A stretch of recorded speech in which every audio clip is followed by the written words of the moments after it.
Channel. So today in this video we are going to discuss about how to plan weekly tasks in Todoist AI. So without wasting much of our time, let's get straight into the video. So first of all, you need to go and tap open your Todoist AI.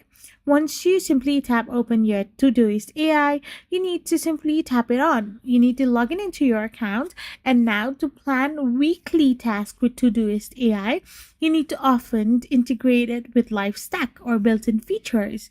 You capture tasks using natural language, assign categories, energy level, and let the AI schedule them by syncing with your calendar. You need to prioritize based on your context and optimize for your energy to create an efficient weekly plan. You can also use the upcoming view to see future tasks. Drag and drop to schedule them into daily time blocks and leverage AI's ability to intelligently slot tasks like draft report or review budget into your calendar, ensuring high energy deep work happens at peak time. So this way you can simply do it. I hope you found this video helpful. So don't forget to hit that subscribe button and do give us a thumbs up. We will be back again with more informative videos. Thank you for watching and stay tuned for our next video.